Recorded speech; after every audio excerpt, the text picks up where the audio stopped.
If you're a composer or a generally curious and creative person, it's not unlikely that you have more passions or interests than you're actually able to give time to. Now, this could be for all sorts of reasons. Maybe you're a composer, but commissions won't pay the bills, so you teach lessons. Maybe you have other musical interests, like playing an instrument or maybe a particular field of musicology. Or maybe you're only interested in composition, but you'll start writing 10 different pieces and work on maybe 2 of them. No matter what the situation is, the result is commonly that you don't wind up being productive in any of the things that you want to do. My name's Jordan Holloway. I'm a composer and violist, but also a conductor, music educator, YouTuber, aspiring Twitch streamer, and after a year of respite, I have become a student again. So over the last few years, I've learned a thing or two about being spread too thin. In this video, I want to talk about my experience with that feeling of being spread too thin and talk about some of the things that I've learned to try and mitigate those issues. Over the course of my 4 years of undergrad and even during my gap year, I felt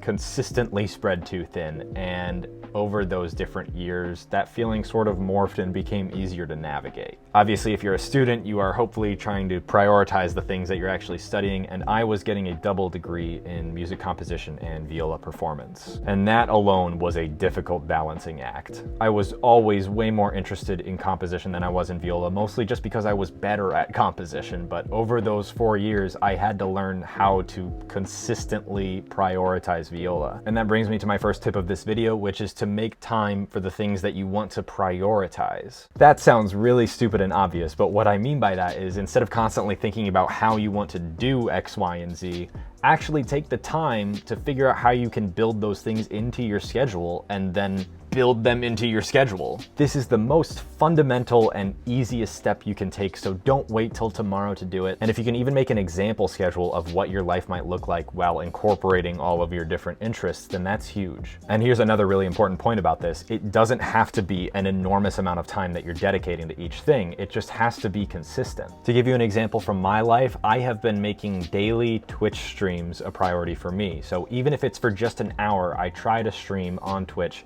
every single day. I've certainly missed a number of days, but I'm constantly trying to get back at it and keep it consistent. I also have time built into my schedule to develop content for this channel. During my gap year, I was able to spend a lot more time during the day working on my YouTube stuff, but during the school year, that just hasn't been realistic. So instead of working for 6 to 8 hours in a single day on YouTube content and then having nothing else to do for the rest of the week, I'm spending about 45 minutes each day working on smaller scales. Now, what I won't tell you to do is to adhere to a particular schedule style. For me, I've found that having a detailed calendar works really well during the school year, and when I'm not in school, to-do lists work much better. So do some trial and error and figure out what works for you if you don't already know. Another important thing about doing scheduling work, which I kind of touched on with missing some days of Twitch streaming, is that reality is going to look a little bit different from what you had planned. There's nothing wrong with that at all. Just be prepared to adapt and adjust to what's evidently realistic. Something that helped me a lot with practicing viola, as well as a number of my other creative projects that weren't necessarily musical, was to remind myself that starting was the hardest part. With viola, the most challenging part of giving it time and energy was taking the damn thing out of its case. Eventually, I just stopped putting it in the case. In fact, it sits right next to me every day. It was also something that helped me be consistent with my composing whenever I was struggling with that. Which brings me to my second tip here, which is to give yourself something to come back to. Starting something is so much harder than continuing something, and you can be strategic about how you leave things for yourself. To give you an explicitly composition-based example, don't end your composing session at the end of a phrase or section of music. End your composing session in the middle of something so that your creative energy for it isn't exhausted when you leave. The next time you come back to keep writing, it'll be so much easier to pick up from where you left off, and it'll be a great start to your composing for the day. And there are certainly other metaphors that you could make depending on what the creative project or activity is. But the big idea, again, is to give yourself something to come back to. And if you can do that for all of your various different interests and activities, it'll be way easier for you to be consistent with those things. Another thing I've experienced is when I have maybe 4 or 5 different interests that I want to be a regular part of my life,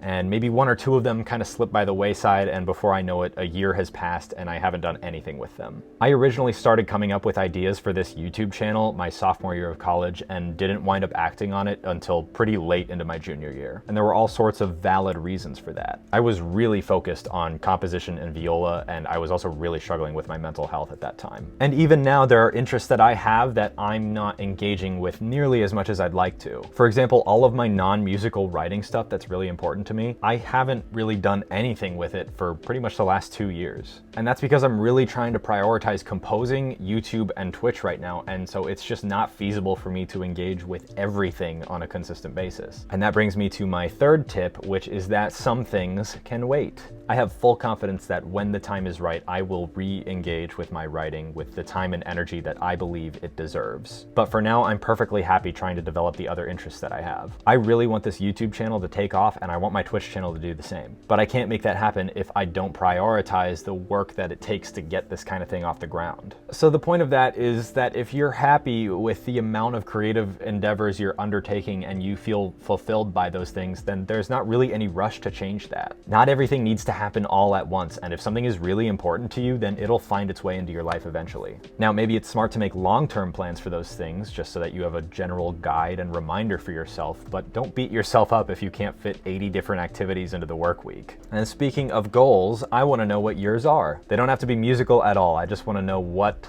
different goals you have set for yourself in your various interests. And if you haven't written them down, maybe now is a good opportunity to do that. So let me know in the comments below, and I will kick it off by saying that my goal for this channel is to consistently put out quality content for the next few months. I would love to eventually give a lot more time to this channel than I can currently afford, and so it will be really, really exciting to see it take off. If you want to help me out with that goal, drop a like on the video and consider subscribing. I'd greatly appreciate it, and I will see you soon.